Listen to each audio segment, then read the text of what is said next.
Market Deals and Delivery app or the Star Market Deals and Delivery app today. Patriots fall 29-13 in Super Bowl 60. The first thing I'm going to say, an incredible season overall for the New England Patriots. To end up in the Super Bowl was ridiculous. I didn't think that they would end up there. I thought best case scenario, they'd be a playoff team. I know it didn't look pretty throughout the playoffs, but to get to the Super Bowl, no matter how they do it, no matter how it was done, is an impressive feat. That being said, the game, they had a chance to make, to win a championship, and they failed. And offensively, it was one of the poorest performances we've seen in some time. I have a take on that. Joe, what was your takeaway from Super Bowl 60 and a 29-13 loss? A bad loss to the Seattle Seahawks. It was the first time this year the Patriots lost a game or were blown out, I guess, if you really want to call it that. Out. They were in every single game this year, so you thought they'd be in this one. You can't punt the ball 5 times in the first half and hang around. It just can't happen. The defense did everything they could to stay in it. I do wonder about Drake May and his health. He just wasn't good enough. 3 turnovers will do it for you. And it was just too little too late when they started getting going. So it's this one got away. It wasn't a blowout by any. It was a blowout, but what I mean is the Seahawks didn't. They kept them around, and Sam Darnold wasn't great. I'm not going to crap on him. No, good for him turning his career around and winning a Super Bowl. This was a winnable game that they lost, that they didn't show up for early on. And, all year long, Mark, we talked about them being aggressive, right? Like, even when they went for it on 4th down, it was to their nature. Today wasn't to their nature. Checking down early in games, Josh McDaniels might have some criticism in this one. It just wasn't your typical Patriot-style football game that they played all year long. There's a few different points I want to make. Not all of them negative, but my primary takeaway is I'm just so disappointed in Drake May. I'm just so disappointed in Drake May. I thought he played the entire game like a scared mouse. I didn't think he was prepared mentally for this game. That extends to Josh McDaniels. Thought he had a very subpar night. I didn't think Mike Vrabel did a good job getting May prepared for this game. I thought all 3 of them let me down in this one. But Drake May in particular, I don't know what the shoulder situation is. He might not be. He's probably not 100%. But Joe, missing open receivers. I don't want to hear about, credit to Seattle's defense. They played well. There were open guys. I saw open guys. He missed throws. We just saw the Rams tear apart this defense. Okay? The fact that they didn't come into this game with a little bit more confidence, expecting to play well, and May missing open guys, he did not have any good pocket presence in this game, Joe. I thought he didn't know how to manage the pocket at all. He'd been so good at that all year long. He looked totally flustered. The body language was bad. He looked scared. He looked timid. He did not look comfortable at all. Okay, and they finally started to sort of open it up. And even after they opened it up and had some success and they hit the play to Hollins, he goes right back in the tank. And he throws an inexcusable interception that wasn't even close. Taking a shot down the field like that when you didn't have to. There was still time. It was unlikely at that point, but there was still time. And I could have dealt with losing. I could have dealt with him making mistakes. But I couldn't deal with the look in his eyes all night. I thought he was scared all night long. I thought he played scared. And I'm disappointed that Josh wasn't able to coach him out of that leading into the game. And that's my biggest takeaway. I was so disappointed with the way he looked. There was no swag. There was no confidence. He was scared, timid. Just don't screw it up. Just don't make a mistake. And I thought that was something that Mike Vrabel quarterback, I didn't think I would see that. Vrabel used to have swag. He's a great coach. He had a great year. What happened to the guy that was chirping Tom Brady about the Hyenas video after that playoff win a few years ago? Where'd that guy go? Just felt like it wasn't his best day, and they didn't have May ready to go. They did, and schematically, too. They couldn't get used to the blitzes. They had no answer all night long for the pressure. I was disappointed in Drake May. And it was a great season. Credit to him. I was disappointed in Drake May. Yeah, they needed Drake May to be their best player tonight, and he wasn't. I didn't love McDaniel's called game. Hey, listen, I will tell you that I think he's a big part of the turnaround. McDaniels, he absolutely was. Didn't love tonight, but some of the personnel groupings weren't great, and the offensive line turned into what it was. Will Campbell was exposed tonight. Jared Wilson was exposed tonight. I mean, they couldn't stop it. And in a way, I wonder if that's what got in Drake May's head. I think it did over the course of the last few weeks, not just tonight. Yeah. I think over the course of the playoffs, that's something that seeped into his head, got him into the slump, whatever you want to call it, and didn't allow for him to play loose. I agree with everything you're saying about Drake May. I think he deserves, he's for all the praise that he got this year and being an MVP candidate and missing out by one vote. In the biggest game of the year when his team needed him, he didn't perform at all in the first half. Yeah. And it was just too little too late. But it is hard for a quarterback to do a lot of things when things aren't going well around him. Sure. And I think it was tonight. I couldn't be prouder of the way the defense played. Christian Gonzalez, that was as good of a postseason performance in a game from a defensive back as I've seen. I thought he kept them in that game. I thought Sam Darnold, I gave Sam Darnold, I was never a Sam Darnold fan, but I respected him enough because he had been playing so well that I thought he would be able to make some plays. They held Sam Darnold, I thought, to exactly what they needed to. I give the defense credit. They did exactly what they needed to do against Sam Darnold. You just couldn't take advantage offensively at all. I thought the Seahawks were going to be right around 20 points, and they were at 22 with Sam Darnold. Okay? And they just could not get any. They couldn't put pressure on Seattle. They never let them feel any heat. They couldn't do anything. The defensive line, I wish they were able to get him to the ground a little bit more, but I'm going to give Darnold some credit there. They got pressure. They were effective with their blitzes. I thought, once again, the secondary covered their tails off. I was pleased with the defense. I have no issue, really, with what the defense did. That's exactly the type of performance I expected, and I think they needed. They couldn't get off their bleep with their offense, and that was the problem. Yeah. I'm only bringing up the Drake May shoulder thing because of the way they started the game. When is the time, any time this season that you saw them do somewhat flat passes to the running back, or like, remember Ramondre had a big catch, ran for a first down? Yeah, I broke the tackle. That was a great play. I just, when do they do that? And was this the game to start doing that? What happened to the jumbo packages? What happened to the tackle that they were doing? Yeah. This was not, they had 2 weeks to prepare for this. And this is what they came out with. I don't even know what they were trying to do. Like Devin Witherspoon's blitzing off the outside and had 2 sacks in the first half. But why couldn't you adjust to that? I don't understand they at never all. could adjust. Where were the hot routes? Why didn't you know they were going to bring pressure? I mean, you got to account for that and then have Pop Douglas or where was Stephon Diggs? Where was Hunter Henry all playoffs, really? Yeah.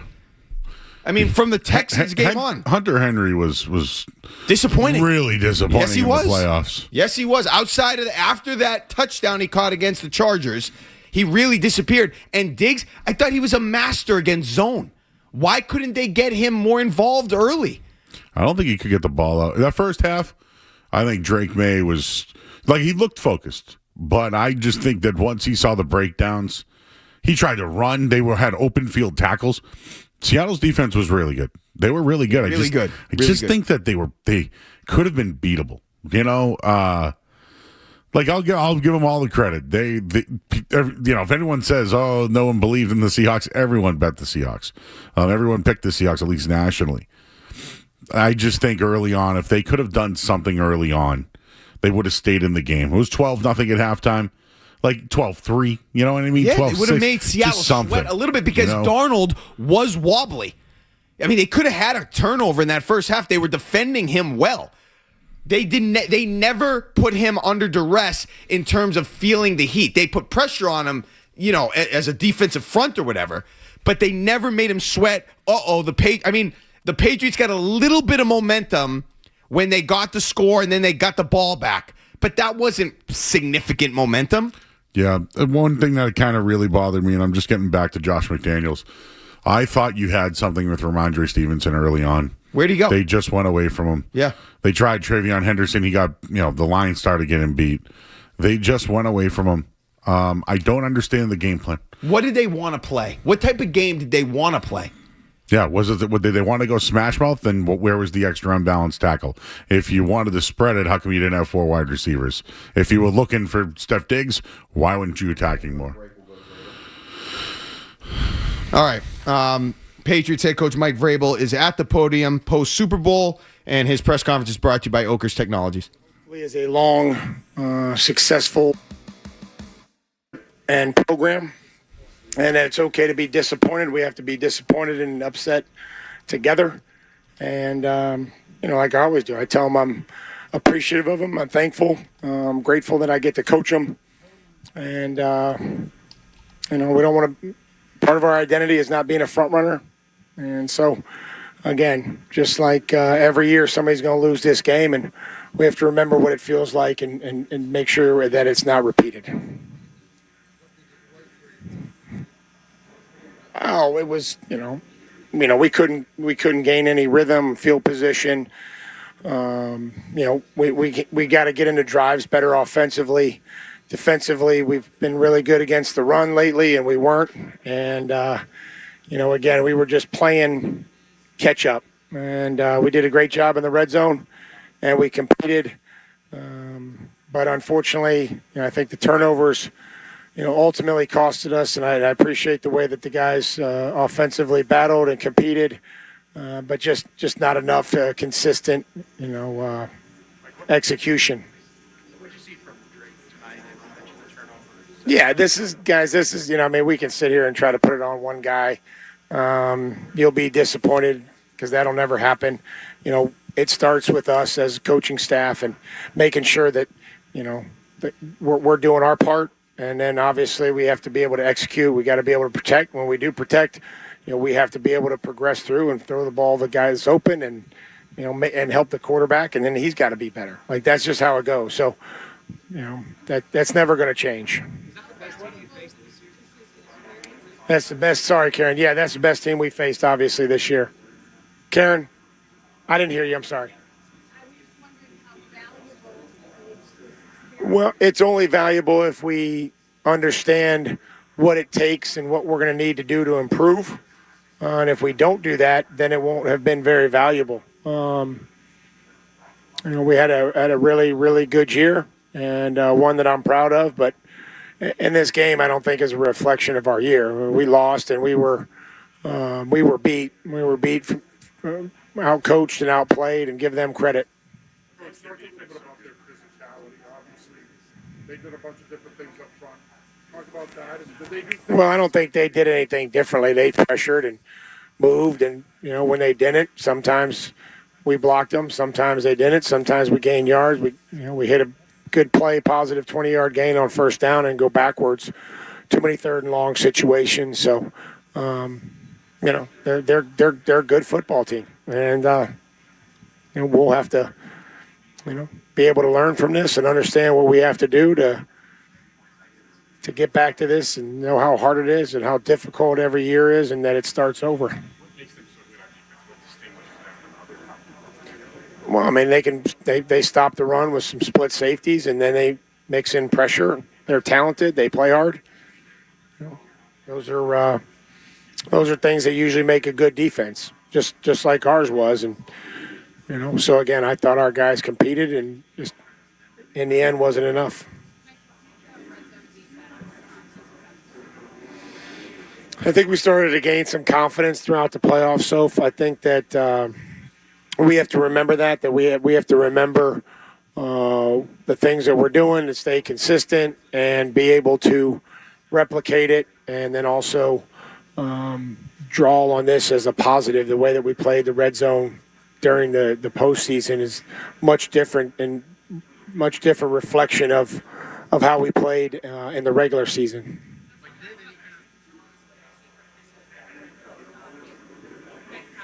Sure, and again, Gonzo is one of our best players, and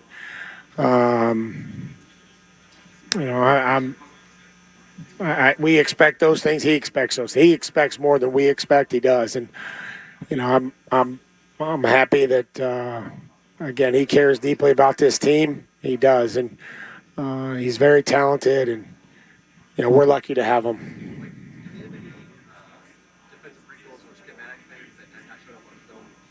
I think for the most part, it was kind of what we had seen on film. They're really good at what they do. When they mix in, it's not a high pressure team, and so when they mix in pressure, you have to be ready for it. When they sprinkle the man in, you have to be ready for it. And again, we just have to be all dialed in and be ready to go if we get a look that we haven't seen, which sometimes happens, just like it happened to them at times offensively. That we have somewhere to go with football.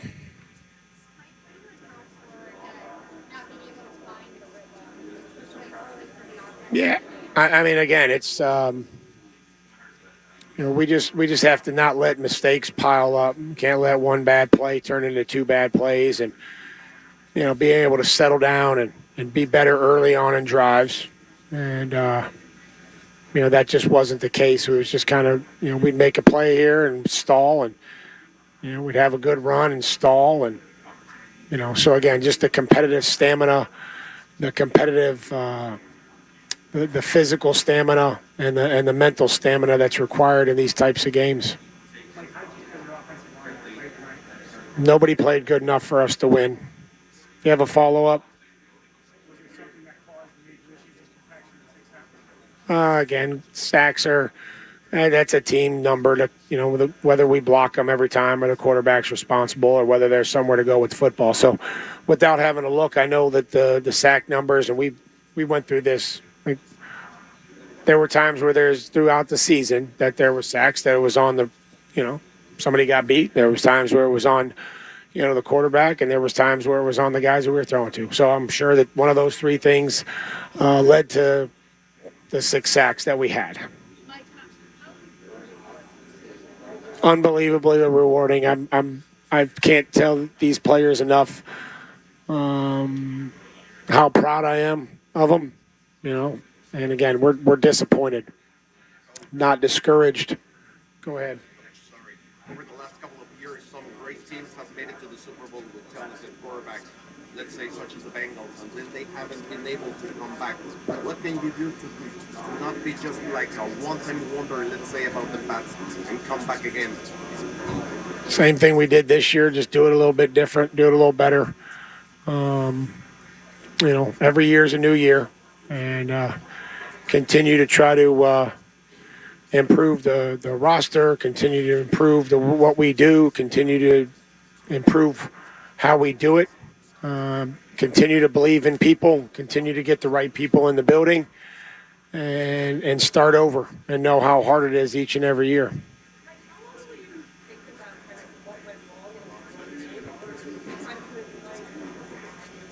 I'm sure I'll think about it longer than I would have if we had won, but I'm going to try to, I told the players there's a lot of people that made a lot of sacrifices for us to be here. And every year, unfortunately, somebody loses this game, and we can't take it out on the people that love us the most. And I try to tell them they got to find a place to get with those people tonight and thank them and hug them, because they'll be the ones that are there when you lose to the Steelers and you lose to the Bills and you lose to the Raiders and you lose the Super Bowl. They're gonna be the ones that love you no matter what. And I think we have a bunch of great guys, and I'm sure this will bother them for a while, and then we'll have to get back to work.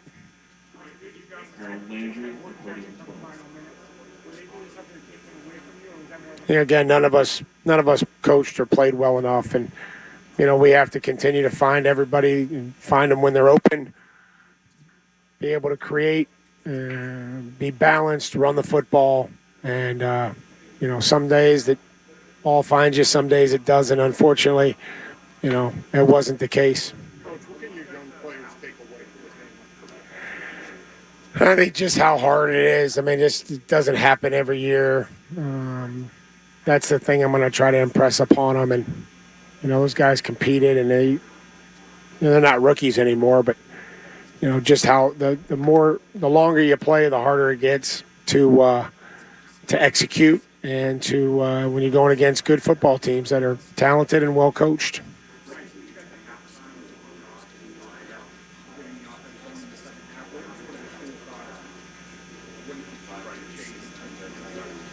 Well, I mean, just recognize the things that were happening and where mistakes were being made, and how we need to not have negative yardage plays and be able to,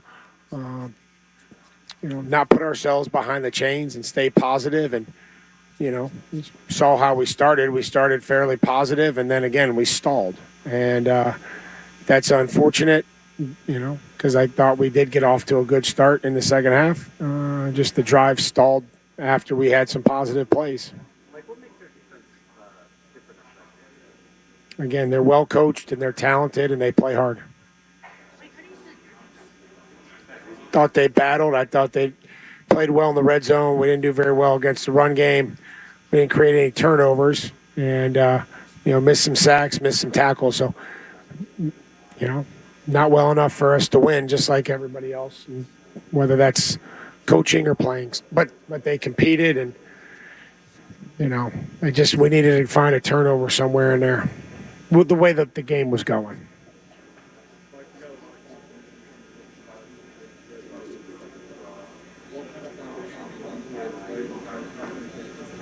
Hopefully good. I mean, again, I can only, we have to continue to improve, and I appreciate all those guys. They're young, they're energetic, they're talented, they want to do well, and we got to coach them, and we got to continue to develop them.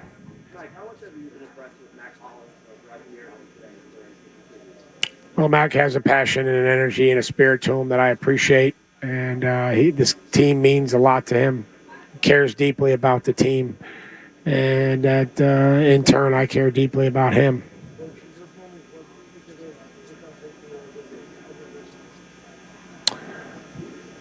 The only thing I can say is that, we have to be disappointed, we have to be upset, but we have to be those things together. It can't be divided.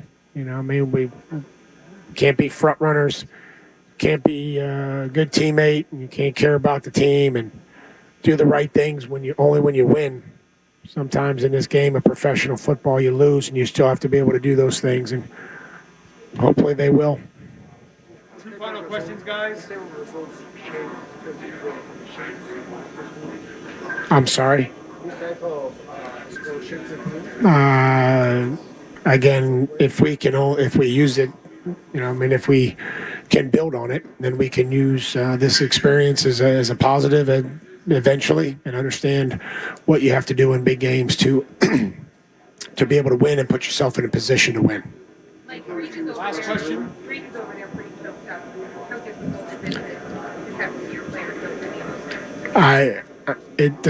We spend a lot of time together, and I'm sure he's over there talking about all the things that he has to do to improve and what he could have done better. And those are the types of guys that we have. I care deeply about them, and I'm confident that they'll be back and they'll do everything that they can to help this team and improve. And I mean, we won a lot of football games with the guys that we have, and Drake's a big reason why we're here. So I can't wait to get back and coach him again. I'm sure they're going to want a break from me,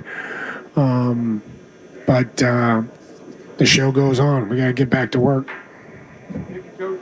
Thanks, everyone. Thanks, Coach. All right, that was Mike Vrabel after the Patriots 29-13 loss. Mike Vrabel's press conference is powered by Oakers Technologies. Getting to the big game is all about preparation week in and week out. And when it comes to technology, nobody prepares your school or business for the future better than Oakers. So get future ready with Oakers, proud partner of your New England Patriots. And thank you for a memorable season. All right, a lot more to get to. We're going to react to Mike Vrabel's press conference. We'll hear from Drake May. We're going to get to your calls. A lot more to dissect from this game. But first, Joe Murray is going to have an update for us. But before we do that, let's pause 10 seconds for station identification on the Safety Insurance 985, the Sports Hub Patriots Radio Network. From the Town Fair Tire Studios, this is Boston's home for sports. WBZ-FM at HD Boston 98.5, the Sports Hub. Sports Hub headlines presented by Celsius Energy Drinks. The Seattle Seahawks are Super Bowl champions. They defeated the Patriots tonight 29-13 at Super Bowl 60. Drake May, 2 touchdown passes, but had 3 turnovers in the loss. Kenneth Walker rushed for 135 yards. He was named Super Bowl MVP. The Patriots did struggle offensively. They punted 5 times in the first half. They got 37 rushing yards from Drake May, Mac Hollins, and Ramondre Stevenson, both with touchdown receptions. So the season is over. Patriots lose the Super Bowl to Seattle. Headlines, they are brought to you by Valvoline Instant Oil Change. Enjoy quick and convenient vehicle maintenance this month. Visit NewEnglandoilChange.com. You'll save 15% off an extra after oil change at Valvoline Instant Oil Change, the official oil change of busy people. I'm Joe Murray. We'll have more of the Shaws and Star Market Patriots postgame show after this on the Safety Insurance 98.5 The Sports Hub Patriots Radio Network.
and New England is in business. Have to worry about the shoulder there. I said it, the dig routes, in cuts, slants, they're there.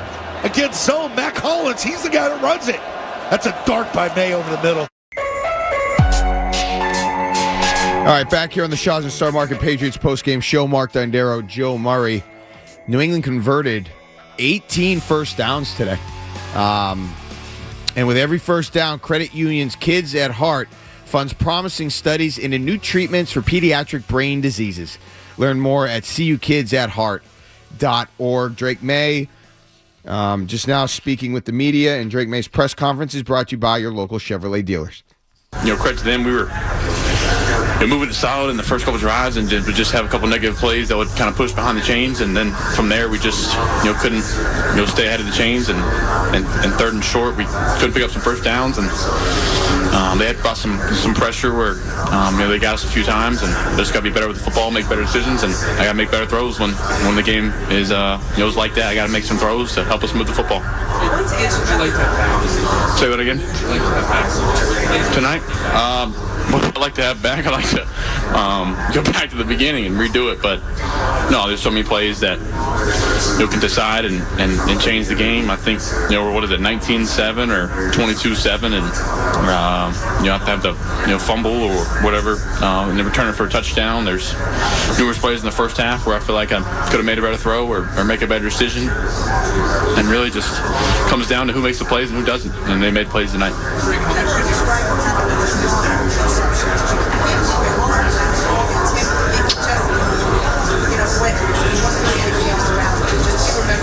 Yeah, there are two of our guys were around him.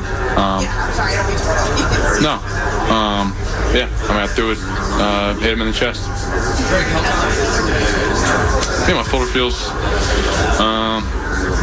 I shot it up, so not much feeling. It was good to go and felt all right. How much does having feel strengthen the results of your guys? Yeah, that's what motivates you. That's what we just talked about in the locker room. That's what fuels you. And I think that's the biggest thing about life is you're going to have times like this, and it's how you bounce back. And I think, all those guys in that locker room are going to use this as fuel, and I think, you go to war with those guys anytime, any day, anywhere. It's motivation to get back here and not have this feeling and have what they're feeling out there. Coach just mentioned 307 days. That sounds long, and we're back going in April, so it's a quick turnaround. But I think it's the biggest thing is the relationships you build. Whether it's new people, old teammates that you've had, or teammates from last year, you just continue to build more relationships, and just the memories of winning on the road, or goofing off with the guys in the locker room, or going out to eat with the O-lineman, or playing cards with the guys, just being in the huddle. I think you remember being in the huddle, and that's what you miss kind of in the offseason. You miss being in the huddle and being with the guys in the locker room, and that's what makes you come back. It'd be hard to say. I think obviously they played better than us tonight and they beat us. So we beat the other three and they beat us tonight. So. All right, that was Patriots quarterback Drake May. Drake May in his press conference brought to you by your New England Chevy dealers and the Chevy Silverado, where dependability comes standard. A little bit of a different tune in regards to the shoulder there. Joe, did you hear that? Yeah, Drake May's quote, "My shoulder feels fine. I shot it up, so not much. It was good to go." Okay, I don't know. Maybe he was more injured than we thought, than anybody thought, but he was out there. I just feel like, Joe. Do you want to do this to like being real serious? Do we want to do this after the loss that we found out he had a shoulder injury? It was a big storyline that he missed practice, and then he practiced all week and said it was fine. They came out and literally punted on 7 straight series to start the game, but he said he shot it up, and it took until 12 minutes to go on a streak around the field for him to get going. Like, it's just, is this now the storyline of the Super Bowl now? I don't want to make it That's what I'm trying to say. No, I thought he could have been. He was out there. He should have played better. Yeah. Like, that's what I thought. But now it's the storyline. It is a storyline. Again, he might have been more injured than we thought. He shot it up, but he was out there, Joe. Yeah. I mean, are you making an excuse? Like, is that what you're trying? I think the game plan was terrible by Josh McDaniels. Well, I just don't know what it was. I don't know what type of game they wanted to play. That's probably has something to do with it. Like, if he can't throw the ball downfield, the only ball he threw downfield that we saw was him getting chased out of the puck and just threw one away. We threw one to Hollins downfield for the touchdown. Well, that was, again, 12 minutes to go in the fourth quarter. Now, no, the way that they started today was horrible. Yeah. Putrid. Yeah. I have not seen flat check down throws all year long. All year long. He didn't want to be Charlie check down. Right. Exactly. And he was Charlie check down early on. They didn't throw one ball over the middle, down the seam, play action, foot in the ground, down the seam, corner route early, to get into the intermediate zone there. They're playing zone. I did not know what type of game they wanted to play. It was almost like, that's why just because he said that, I'm going to it's like they thought or knew he was compromised so much so where they can't have the Drake May that we saw during the regular season. So everybody was just kind of walking around with their tail between their legs because they were disappointed that they're not going to have those plays available. That's what it felt like. Because I don't understand why they were calling such conservative plays. You're not going to be able to win the Super Bowl that way. You can't win the Super Bowl by trying not to lose the Super Bowl. And that's what they did. Felt like most of the night. They gave it away early in the game. 12-0 at halftime. Literally gave them 12 points and hung around. Their defense, by the way, how many times can they continue to go out there when their offense goes 3 and out? You get demoralized after a while. Let's get to some calls. Let's start it off. Kyle in Attleboro. Hey, Kyle. Kyle. Hey, I'm here. How y'all? Can you hear me? Yeah, what's up? Drake May is not the future of this team. He's shown it all and throughout the playoffs. He had an MVP season and caved in the playoffs. He is afraid to throw the ball. He's, God, man, I don't know. This was such a disappointing Super Bowl. I've never been more disappointed. I've been more disappointed. Like I said, I don't agree at all. He is the future. He was one vote away from the MVP, did it against teams all season long, NFL teams. He got them to the Super Bowl. I still think he has a winning quotient to him. I don't know how injured the shoulder was. I'm just telling you tonight, I didn't see anything that I felt or saw from him in the regular season. He looked defeated. He looked lost. He looked scared. He looked uneasy, unsure. His pocket presence was nothing like what I saw in the regular season. He never looked, even when he would make mistakes, Joe, we talked about it all year. He bounced back. He kept coming. Tonight, and even dating back to the AFC Championship game, I didn't feel like he kept coming. I feel like he was wounded. I feel like he was timid and scared and apprehensive. Didn't look like the same guy. Williams in Cambridge. Hey, William. Hey, guys. Just want to say, first of all, thank you for a great year on postgame. But was the halftime adjustment to run from left to right? Like there was no adjustment. It felt like the offense just nothing changed at halftime. You're only down 12-0. You've got to be able to adjust. So then that's the biggest disappointment for me. No adjustments. Twine was right there. Thanks, guys. I'll tell you this much. They ran left. Then Mike Vrabel had to come over and talk to them and say, hey, guys, there's still more game to go. And what do they do after everything? Right. So, Mark, I'm already getting it. People, here I go crushing Josh McDaniels. I almost don't know if he knew what to do with if this shoulder was a thing. Yes.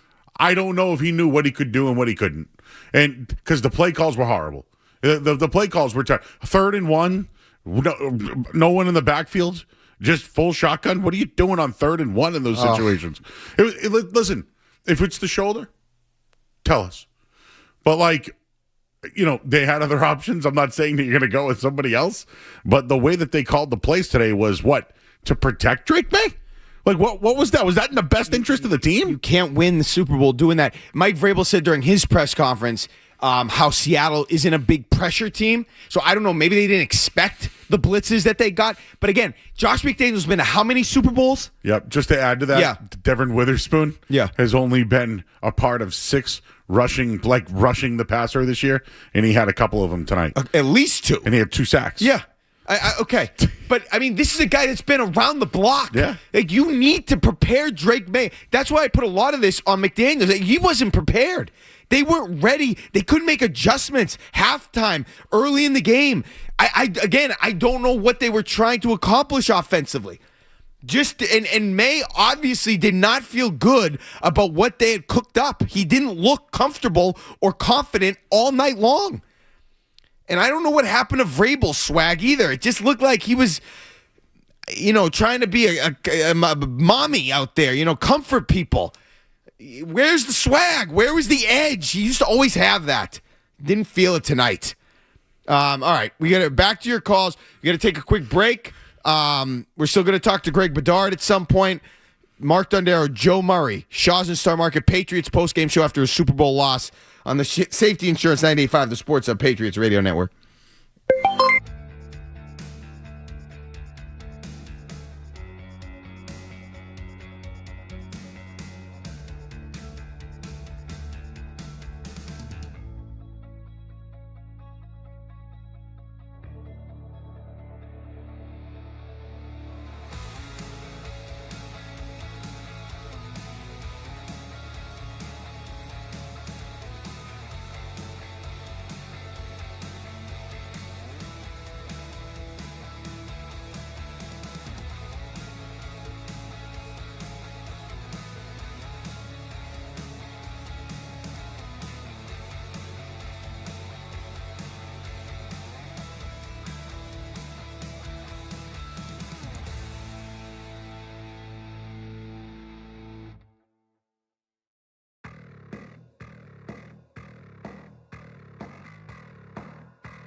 the outside guy running a post, the partner, the tight end running a flag.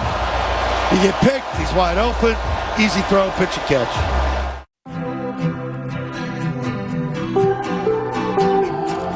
All right, back on the Shaw's and Star Market Patriots postgame show. Mark Dondero, Joe Murray, 617-779-0985. The drive of the game is brought to you by Safety Insurance, providing comprehensive coverage for your auto, home, and business. Ask your independent agent about safety. We'll help you manage life's storms. That was the Sam Darnold 16-yard touchdown, 5 plays, 37 yards after the fumble. Probably put the game away, even though the Patriots did have a little bit of hope. That was another disappointing part of this game, Joe. They had the ball back. They were down 19-7. There was like 8 minutes and change left, and I thought Drake May took an unnecessary desperation risk there. Why try to get They it had all? time. Why they still even had try? time. At that point, why do you need to get it all back in one play there? Oh, that pissed me off. That was bad play. And again, I don't know if that's what they called up. This is what May threw. But you have momentum. You have momentum. Do you know they only took 6 seconds off the clock, the Seahawks, in the drive before? Yeah. And somehow the Patriots got the ball back and went for that throw when you're literally now chipping away at them. Desperation, and it was not called for. It was so desperate. It was terrible. They had not plenty of time, but adequate time to get down the field. If you got a couple chunk plays, you could have cut it to 19-14. Yeah. With, 5 minutes to go or so. Yeah, what's upsetting about today is you thought you had the advantage in the coaching with McDaniels and Vrabel. Yes, you did. And maybe you thought you had it with the quarterback. And I'm going to say you didn't today. Do I think the better team won today? I do. Absolutely. I do, and I give Seattle their credit. Yes. But this should have been a game. And I give Sam Darnold his credit. Sam Darnold struggled, but I didn't think he was scared. I didn't think he saw ghosts. I thought he made plays. He made some bad plays and some, questionable throws and things like that, and they got to him a little bit. And like I said, overall, for how Seattle was playing, I thought the Patriots defense, yes, I could nitpick in certain areas and stop in the right. A couple of times I thought Kenneth Walker, they should have had bottled up and he got outside for 10 yards or something. But other than that, Sam Darnold looked the way I thought they needed him to look to have a chance to win. Yeah, he started 4 for 6 and then went 0 for 8. I think, he threw a couple of questionable, could have been picked. But they missed him on a couple of third and shorts. He broke a run at one point, got a first down on another. He kept drives alive. He did. He had a plus game. Didn't make any big mistakes. But again, I had respect enough for how he played. I didn't think they were going to shut him down. 0 touchdowns, 4 picks. Mm-hmm. They just could not capitalize. Any time they got a little bite of momentum from their defense, they could do nothing, including one of the times they got it to 2nd and 1. I forget if it was the second or third quarter. 2nd and 1, run for no gain, throw off the mark, punt. They had a 2nd and 1, and you have no momentum offensively. I would have snuck it, whatever, twice, just to get any morsel of momentum, and they didn't do it. Yeah, I thought Christian Gonzalez played a really good game. Awesome game. I thought he was very good. Didn't used his hands to break up passes. Was step for step with Njigba, who kind of was quiet. What do you have? 4 for 27. 4. I thought it was the best game a defensive back for the Patriots played in the playoffs, and maybe I'm just not remembering everything, since the Ty Law. Ty Law. Say, yeah. So, the 3 interception game or Super Bowl 36 or whatever you want to call it. I mean, he kept them in it with some of those PBUs. Yeah, and I'll just say this. The better team won. The Patriots had a shot today, and I think their game plan was bad, and I think the strengths that we all talked about for 2 weeks didn't show up today. Their defense was strong. Kenneth Walker was good, but when he bounced to the outside, he was great. He was. He was Super Bowl MVP. But overall, they kept him in check when he ran inside.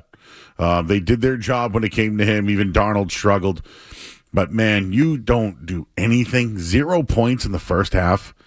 I mean, I know they scored 13 in the second. Joe, they barely got past the 4. They didn't even get to the 40-yard line. Forget about points. They couldn't cross the 40 of the Seahawks. And listen, maybe we'll talk to Bedard about this. 12-20. I thought they should have went for 2 on one of the plays. And then the time they went for 2, I thought they should have went for 1. I didn't understand a lot of those things today. I think they were baffled by the moment. And that's so disappointing because I was betting on Vrabel and McDaniels. I never thought they'd be as ill prepared. I was telling people I can't see them getting blown out and they weren't getting blown out, Joe. They were kicking field goals. You don't get blown out when the other team's only kicking field goals. But they somehow made it happen. Matt is in Braintree. Hey, Matt. Everything you guys been saying, especially you, Mark, that first opening monologue, everything wrong with this team. What were they doing for 2 weeks? I mean, what the hell is going on? And Will Campbell, I'm sorry, that guy is not a left tackle. You got to get him the guard. You got to draft somebody good. He sucks. I'm sorry. All the prognosticators were right about him. He is not a left tackle. They were right, and they were right about the game. People picking Seattle, 85%. They were all exactly right. I don't think I think they thought Sam Darnold would be more productive. So I guess you can't give him full credit. I mean, for crying out loud, the quarterback not being the MVP is wild. Like that, just I feel like it never happens. And it's probably happened more than I'm giving it credit for. But the guy that was MVP didn't have a touchdown. I mean, that was kind of weird in that regard. Walker should have been the MVP. But it was just, what were they doing for I don't know what their plan was. I don't know what type of game they wanted to play. Did they think they were going to just win it with their defense? Not the Super Bowl, not against that team. Dude, listen to this. Yeah. Punt. All right, 3 straight punts, end of the half. When they started the half, they were at their own 39 on a good kick return. They started at their own 41 and still had to punt. Another punt, and then they fumbled on their own 44, and then they scored the touchdown. Then an interception. Like, that was their offensive day. It reminded me. You can't win in the NFL. You forget about on a regular game, you can't win this. In the biggest game of the year, you can't turn the ball over 3 times. They weren't getting. And the turnovers didn't even hurt, like you said. No, it wasn't about turnovers. They could not move the ball. That's what it was about. I mean, the turnovers kind of put it on ice, put the nail in the coffin. They couldn't move the ball. That was the problem. Let's go to Brian in Framingham. Hey, Brian. I was going to talk about Will Campbell. That guy definitely just basically summed up what I was going to say. Will Campbell was atrocious today. He was atrocious. I don't know. I'm having second thoughts about him now. I mean, he could still play.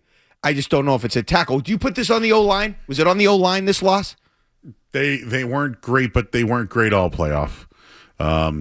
My thing is, where was Mumford? Where was that whole thing? Yeah. Where was the unbalanced? The unbalanced extra line. Where was Westover tonight, actually? I actually am interested in looking at some of the snaps. They went away from everything that they did to get here. Everything that they did. I'm actually kind of upset about it. Like they all year long went extra bigs, right? They brought Tonga out of the backfield. Like, they did all these things, and today just went away from it. And even when another thing, not that I wanted to rely on this, it just felt like they did nothing to really up the urgency. You know what I mean? Where was the Jacoby Myers pass? I know he's not on the team. You know what I mean? Like, when they weren't doing anything offensively, where was Josh and the creativity? Something just to get it going. Just a little pitch play, maybe fake just or to get run, something going. I didn't even think Drake May really tried to run the ball all that much. When it was clear he wasn't seeing the field well and able to complete passes, he wasn't trying to run. There was no Vince Young mode. What I don't know what they thought they were trying to do. Preservation? Do you think this was Drake May's worst game? Yeah. Me too. Yeah, because of the body language, Joe. Yeah. He looked different out there. The look in the eye was different than I had seen all year. Season. Would you shoot up your arm if it was hurt? To play, if that's what it took, yeah. Whatever it took. I don't know what that does to affect his accuracy. Might have affected him early on. I guess. But he was out there. They didn't even try to throw some of those Was it really him out there, though? Well, what are you going to do, though? I would have ran Ramondre Stevenson like you did in the first drive. Stick with your running game. Again, where were the big fatties that you've been running all year long? All year long. Mumford's been out there. You got Tonga back there. You've been putting Milton Williams in these situations. They didn't run that at all today. No. If he's that compromised, Joe, and you have people, if you know that he's not going to be able to do what he normally does, throwing the ball, why didn't he run the ball 9 times? Why didn't he run the ball 10? I mean, why weren't there designed runs? Designed runs, spread them out, May on the move. Pitch plays, something. Right. They've done it. They did it all postseason. It was almost like they knew he was hurt or not able to be himself, and they went out there anyway, put him out there as a decoy, and just hope for the best. I mean, it wasn't like they had a plan to overcome his limitations to win the game. 617-779-0985. Greg Bedard at 1220. Back to your calls after this. Joe Murray's going to have an update for us, and we'll be back. Sports Hub headlines presented by Celsius Energy Drinks. The Seattle Seahawks are your Super Bowl champions. They defeated the Patriots 29-13. Drake May, 2 touchdown passes in this one to Ramondre Stevenson, the other to Matt Collins. 3 turnovers, though, in the loss. Kenneth Walker rushed for 135 yards. He was named Super Bowl MVP. The Seahawks are the first Super Bowl team to go the entire postseason without committing a turnover. Mike Vrabel said the Patriots are disappointed but not discouraged by the loss. Drake May says it was tough. Also said on his throwing shoulder, my shoulder feels fine. I shot it up, so not much feeling. It was good to go. May added it was a great ride this year. Patriots have the most losses, Super Bowl losses in NFL history. Headlines, they are brought to you by Valvoline Instant Oil Change. Enjoy quick and convenient vehicle maintenance this month. Visit NewEnglandoilChange.com. You'll save 15% off an extra oil change at Valvoline Instant Oil Change, the official oil change of busy people. I'm Joe Murray. We'll have more of these Shaws and Star Market Patriots postgame show after this on the Safety Insurance 98.5 The Sports of Patriots Radio Network.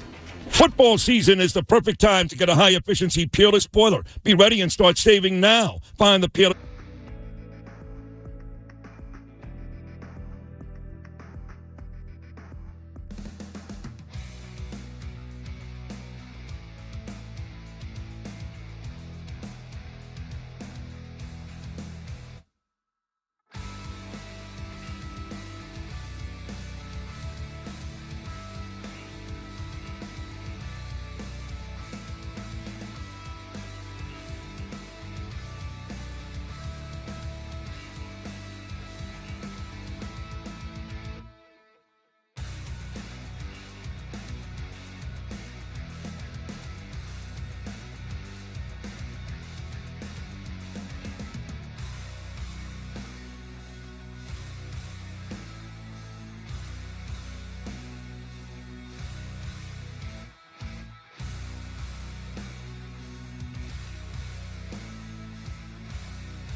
Postgame show. Mark Dondero, Joe Murray, 617-779-0985.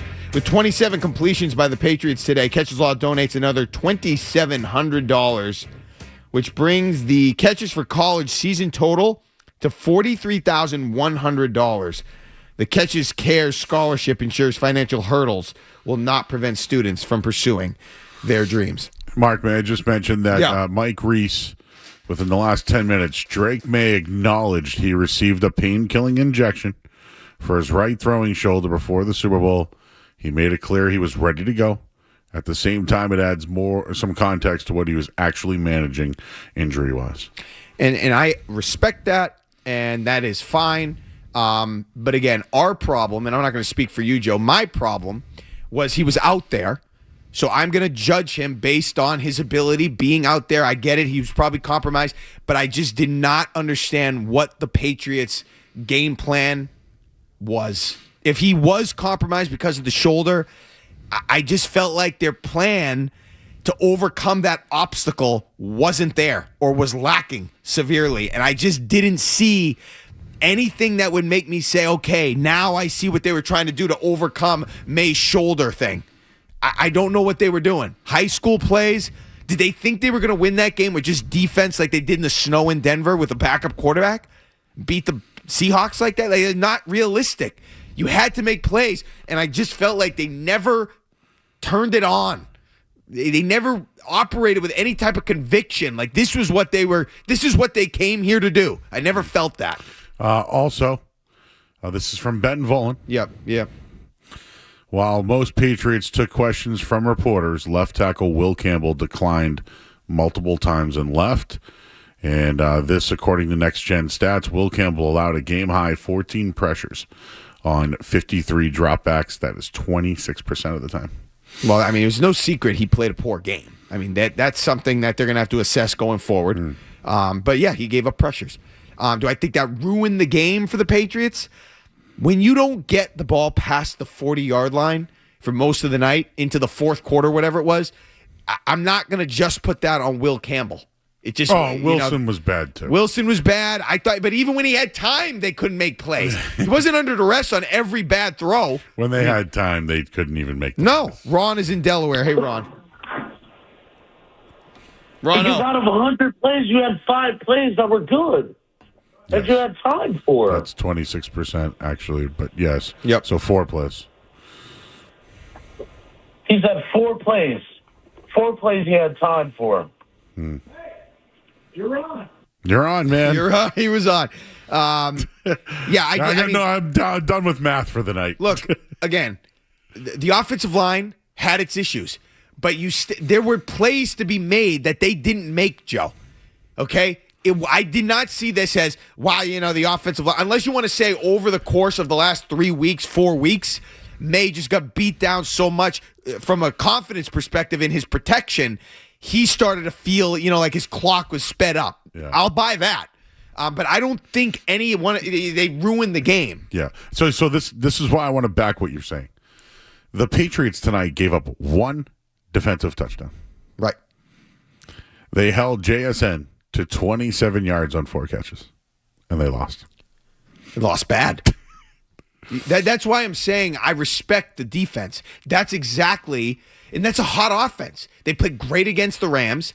If you told me that those were the numbers for the Seahawks, I would have signed up in a second. Even the 135. All right, he's getting his, but you're keeping their offense, what they want to do, in check. They're not scoring that many points. I'm for it. I had them right around 20 points. Yeah, I think this is a huge missed opportunity for the Patriots. Did the better team win? Yes. Yes. I agree. Adam's in Los Angeles. Hey, Adam.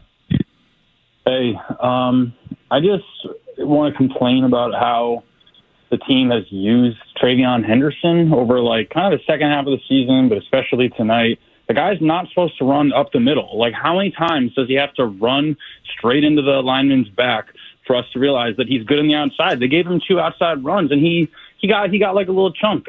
I don't get why they don't stick with that. This should have been a huge night for Ramondre Stevenson. Just feels like mismanagement of the running backs, and it really came out the worst tonight, and I'm just disappointed. It could have been a lot better. Well said, Adam. I wrote down, Completely Joe, agree. quit running between the tackles with Henderson. He's not good at that. He gets knocked down. He's not good at that. He doesn't read the. He's a good runner. He's still learning how to read the holes because he's that Le'Veon Bell. Let it develop a little bit, then burst right. He's through. not as big as Bell. He no. I mean that is let the play develop. Yeah. Yeah, they didn't use him. They went away from Ramondre. I thought actually when he got chances, Ramondre had some productive runs. Very good. There wasn't a lot there, but he still found a way to make something of them. Yeah. They just didn't. I mean, I just think they had no confidence because of Seattle's. They're good. My other thing though is like if you're going to run the ball, just go fat, go big. Yeah. Just tell, hey, we're going to run the ball. We got all our guys here. Stop us. They didn't even attempt it. No, and they could maybe get them with a play action off of that to the tight ends. They didn't do any of that. I didn't see it. I just didn't see it tonight from the offensive play calling. It just didn't look like they had anything really prepared. What changed? What changed? Because Denver, obviously the snow, but they still went big, right? They still ran the ball. They still would do the play action, the flea flicker, whatever. What did they see from Seattle that they thought they should go no running back for protection? What did they see? Because to me, like that's on the offense or Vrabel or whoever. That's unacceptable, Mark. No, you're with right. your offensive line and rookies and their D line, it's unacceptable to go on 3rd and 2 to have no protection in the backfield. It's absolutely bonkers. And again, we're still trying to figure out what the hell was their philosophy today. What was the game plan? More running than passing? What was it? You know what it reminded me of? It reminded me of, and this isn't a perfect analogy, but it reminded me of almost like a teacher who's out and they leave sub plans for the substitute. Yeah, this is usually what we do. This is, do something basic and safe to just get through the day. That's what it felt like. There was no creativity. It felt like they had nothing specific cooked up for this type of matchup and this type of game. It was just, hey, let's just get through the day, get some plays on paper, some easy ones, watch a movie for the kids and just get them through the end of the day, and then the teacher comes back. There was nothing there that spoke to me that said, we got something for you. That gave Drake some confidence that he could execute the offense. It was just not there. Let's have one more call in here. Steve is in Miami. Hey, Steve. Steve-O. Steve not there. We'll sneak in Tyler in Nashville. Hey, Tyler.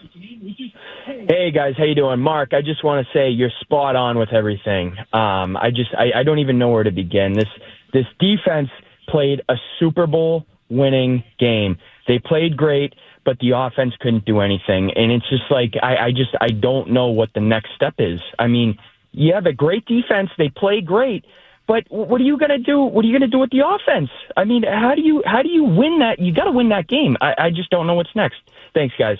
Yeah, I mean, that's the most frustrating part, Joe.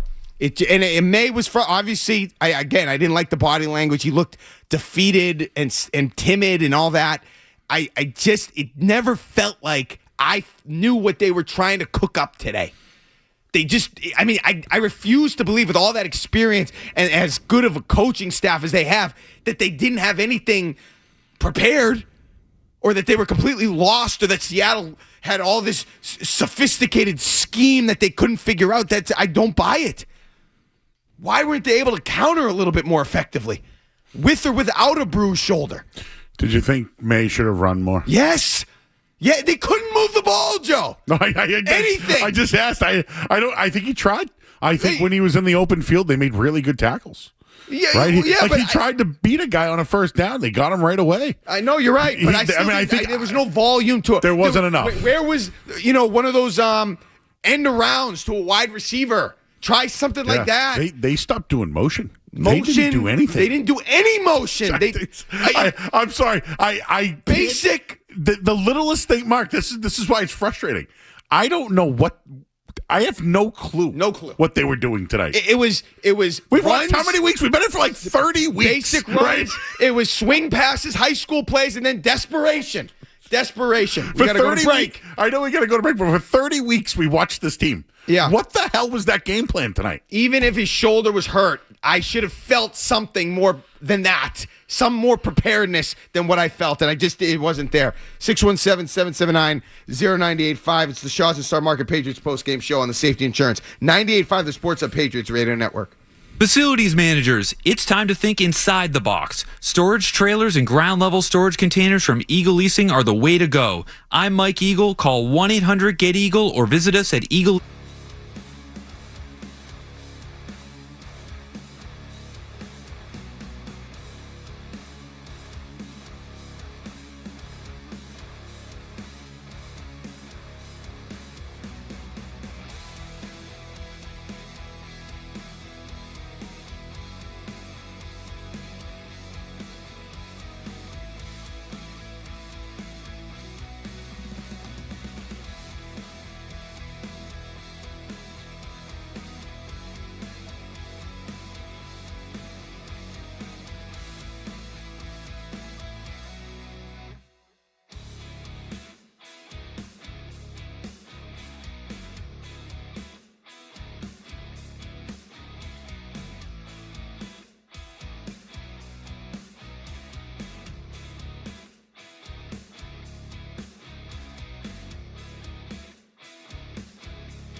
July 30th at Fenway Park with special guest, the Chicks and Lady A. Get tickets now at livenation.com. Patriots lose the Super Bowl 29-13. Back to you. We're going to go to Brian, who's in Bridgewater. Hey, Brian. Hey, guys. How's it going? I just wanted to start talking about Drake May's shoulder. It kind of looks like people were talking about how Vrabel made good decisions in the second half in Denver, slowing the game down, but it looks like it was because Drake couldn't throw. I mean, they came out this game, run, like they were playing all game with their arm tied behind their back, you know? That's what it looked like. Yeah, he couldn't throw in those soft zones because he didn't have touch, he didn't have power in that arm. You know, he couldn't zip it to Diggs, he couldn't zip it to Hunter Henry. You know, they literally couldn't throw the ball. Okay, so if that's the case, Joe, if he's that compromised, okay, where the F was the Wildcat? Bring out Wildcat. 2008 Dolphin style, completely out of nowhere. I don't get. You got to win the game. Yeah, I'm Wildcats big, but not wild. You know what I'm saying. Just give me Munford and three tackles out there and all your tight ends and run the ball. I don't actually mean Wildcat. I know what I'm you mean. saying is, where was the blatant evidence that I could see with my eyes and say, that's what they were really trying to overcome, this devastating setback. I didn't see that. It just looked, all right, we'll just be safe and hopefully we can create 2 turnovers and get a pick 6. Yeah. It sucks to do a post-game show and sit here and just say it was Drake May's shoulder. It's not great. But what Mark is saying is, if it was so bad, why didn't they game plan around it? Because they certainly did not. That didn't feel that way. Ryan is in Michigan. Ryan, hi.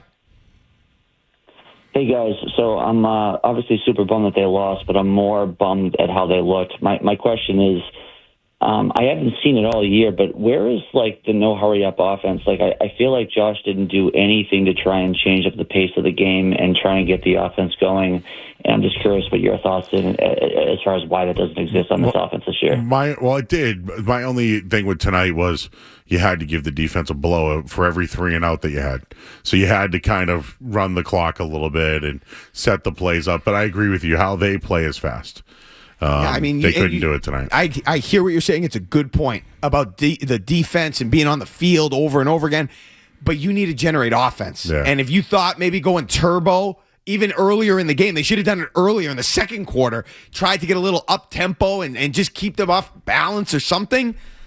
They couldn't find any adjustment that generated any spark offensively, and that with Josh McDaniels and all the success, all the Super Bowls, all the days with Brady, you couldn't come up with anything. Was so disappointing. Pat is in Albany. Hey, Pat. Yeah, I just want to say, Josh McDaniels, I don't know if they had him playing kind of afraid, don't make mistakes type of drill it in his head. And sometimes I wonder if they're trying to make him into a Tom Brady instead of using his skill sets that he has.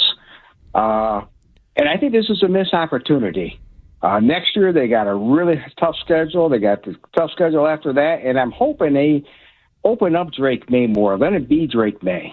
Well, I mean, they opened. He was open all season. The way that they played all season was like that. To me, tonight, this wasn't the team we've watched the last 3 weeks. This was not. This was not the team we saw. I thought it was the defense we saw. I thought the defense showed up. I mean, think about it. The defense. I told you, defense gave up 1 touchdown. They showed up. That was the team that they have been playing all season. And I did look it up. The turnovers, I think, did matter. They gave up 17 points after the turnovers tonight. Yeah. So I know, like, but they just never could move the ball. Yeah. But what I'm saying though is, when you turn the ball over like they did tonight, like that was Drake May's fault. Drake May turned the ball over tonight. Drake May threw the interceptions. Drake May fumbled the football. Yes. But I mean, it could have been the O-line that blew it right in there, and like the one they got punched out, he's got to hang on to that ball. Right, and I feel like you could make the argument that ball that got punched out there was the dagger, which led to the short field and led to the touchdown. If that's the dagger, the turnovers didn't blow the game. I mean, the dagger was the turnover that maybe ended the game. They couldn't do bleep. Let me ask you this. You know how you said, like, the team hasn't scored a lot of points the last 3 weeks, and whether it was the schedule or the weather. See, I think that what we've seen was a team that actually had the game plan to win. Like actually, this is how we're going to win today. They didn't have Seattle? No, I'm talking the Patriots. In the past, whether it was the Chargers, yeah, I know the numbers weren't great. Like getting to a Super Bowl with those numbers isn't great. But that team that we saw today, those teams at least had a game plan on how to win. I don't think they had a game plan on how to win today. They looked completely lost. Yeah. So like someone saying, lost. hey, the way that they've looked the last couple of weeks was why they lost today. No, like they would run big guys and run the football. They never did that. And I just, let's reiterate, let's just take one day. It was a great season. Like the fact that they made the Super Bowl is unbelievable based on where they were, and Drake May ending up in the finals for the finalists for the MVP and right there to win the damn award. Great season. This doesn't take away from the significant season that they had, but we're talking about on the post-game show for the Super Bowl what went wrong in this game, and it's just disappointing that I just wish they looked more like the team they were all year. That's what bothers me. I could have handled a loss. I could have handled mistakes. They look totally different. They look totally outclassed. And Vrabel and McDaniels were their guy. I mean, that was their strength, and they looked totally overwhelmed tonight. Joe was in Lincoln. Hey, Joe. Hey, guys. Mark, I'm glad you said about Drake May not looking, because the friends and I were people we were watching with. He just looked like a different quarterback. I said, this isn't Drake May. He looked totally timid, didn't look decisive. Even when he went back in the pocket, usually he's really good at moving around in the pocket and buying himself some space. He did none of that. He just stood there and stood still and let guys come up and held the ball way too long. And when he did release the ball, it didn't look like the Drake May touch, that nice delicate touch. He just was throwing balls all over the place. So something was off with him. I don't know what it was. Yeah, but I would say to add to your point, May was really good at getting out of the pocket, finding a spot to throw. Right, kind of like a basketball player finding a spot to take the shot. May could move around, set his feet, and throw. I didn't see any of that. No. Maybe the Hollins throw, because he needed to get it out there. All year manipulating the pocket. Yeah. We talked about it. We were impressed that he was able to be so good and effective doing that at such a young age and early in the season. He was completely now maybe it's a slump. Maybe like a baseball player goes into a slump and all of a sudden you just can't hit. He just, maybe the timing, his inner clock got messed up because of the pressure he'd been under in the playoffs. But he was awful maneuvering through the pocket in this game. He looked, anytime somebody got near him, he got sped up, or he let him get too close, and he would look timid, and he went down with nothing, no fight. He didn't look like he had any fight until the game was out of reach. Bob in Needham. Hey, Bob. Yeah, there's no doubt that May did not have a good game, obviously. But did they have to hire a new strength and conditioning coach? Because you can't have your offensive line getting pushed back that far into the quarterbacks, like literally right up to them. The left side of the thing, they just pushed the defensive line of the Seahawks pushed them right into him over and over and over again. What the hell is going on? They can't even stand up and protect them even a little. I mean, it was ridiculous, the fact that they were getting blown off the line that badly. I mean, I'm serious. That was an embarrassment on the offensive line when they got pushed back that far. Even on the running plays, they were getting blown up. And, I mean, it's just not the way you can move forward. And bad calls. Bad runs, too many draw plays early in this game that didn't go anywhere and took too long to develop. They went away from Ramondre Stevenson. I didn't understand that. And he was productive when I thought he got the ball. I don't know if they were what was the play? I would have had Henderson returning kicks all game. I don't understand why they didn't do that. That would have been a way to get maybe a game breaker. What was up with that? Dearness Johnson, man, what are you, four of them? I get it. He's solid or whatever. Maybe he holds on to the ball. You need a game breaker, especially if May's shoulder is part of the problem. Why isn't he in there? It's the Super Bowl. They did it. It was just too late. Too late. All right. When we get back, we're going to talk to Greg Bedard. He's going to answer some of our questions because we have a lot of them, and his perspective will be welcome here on the Patriots. Shaw's and Star Market Patriots Postgame Show on the Safety Insurance 98.5 The Sports on Patriots Radio Network. Style or substance. Somehow it became one or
Back here on the Shaw's Star Market Patriots Postgame Show, Mark Dondero, Joe Murray.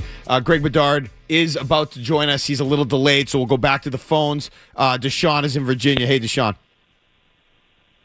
DP. All right, let's try Keith and Drake. Hey, Keith. Is the first-year coach. Keith. And those are Hello. Hey, what's up, Keith? Hey, what's going on? Hey, just want to say I'm not a fan of the Patriots, but that was one heck of a run, even though with the schedule being, what it was. But, the culture build and the arrow's pointing up. So, I wouldn't complain if I was around here. Don't make excuses either. You got to give Seattle some credit on the defensive side of the ball. They were on May before he even knew it so many times. What are you going to do? You're right. That was a great plan and a great game by the Seattle defense. You got to give them credit. I give Sam Darnold credit. I thought he was more than good enough in this game. But again, with that being said, if I'm the Patriots, based on how hot they were, I would have taken that. I thought they performed well enough defensively. And yes, you give Seattle's defense credit, and I agree with the call.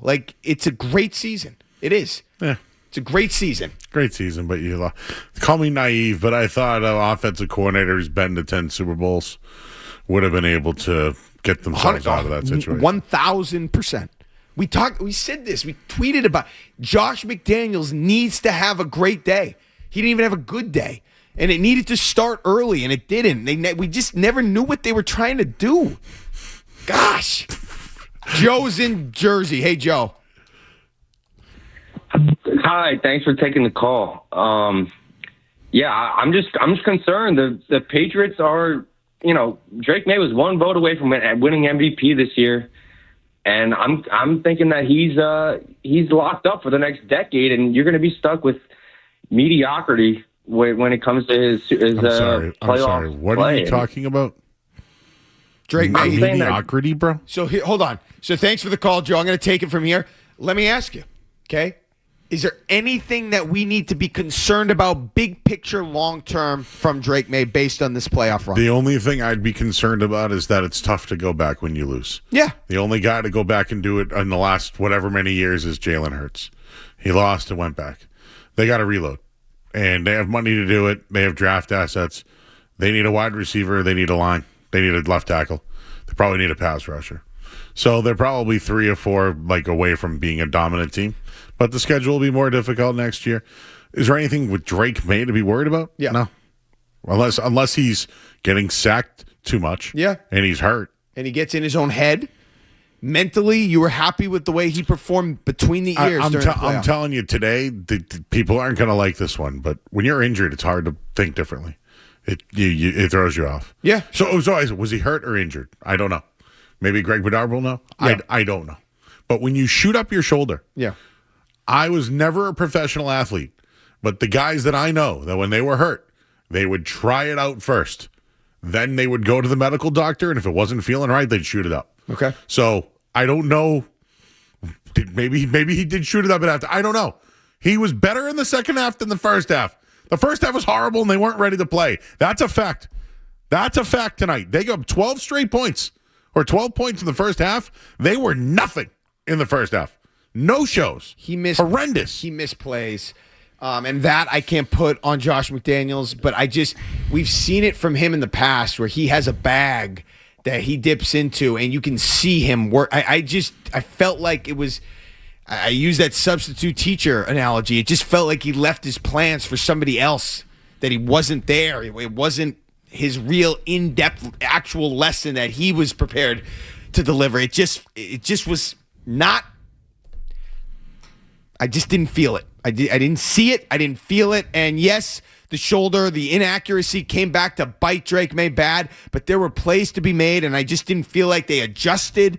Even if the shoulder was a problem, the adjustments weren't there. There was so many just hopeless prayers he was throwing up. When it was like pop-ups he was throwing. They weren't even deep balls, other than the one to Hollins. Let's try Mike in Brooklyn. Hey, Mike. Yeah, there's one thing I didn't hear you guys talk about, that in the first half, Gonzo, as well as some other players, had plays to be made to make interceptions. I think that would have changed the dynamic game. Just like in the Butler Super Bowl, that play he needed to catch the ball. Gonzo needed to catch the ball in those plays, and he didn't. Now, that's not the reason they lost, but it was tremendously a team game had he had a pick in the first half. I mean, the one I can think of was the one down by the goal line on Njigba, and it felt like, I mean, he was in full extension dive, Joe. I mean, that would have been a really tough catch. He got his hands on it, yes. That would have been a really tough catch, and obviously it would have been great to take the 3 points off the board there. That was asking a lot. All right, we're gonna take a quick break right now. We're gonna get headlines from Joe. When we get back, Greg Bedard will join us here on the post-game show. So headlines break, and then we're gonna get Greg Bedard coming up.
Part of the Boston Sports Journal.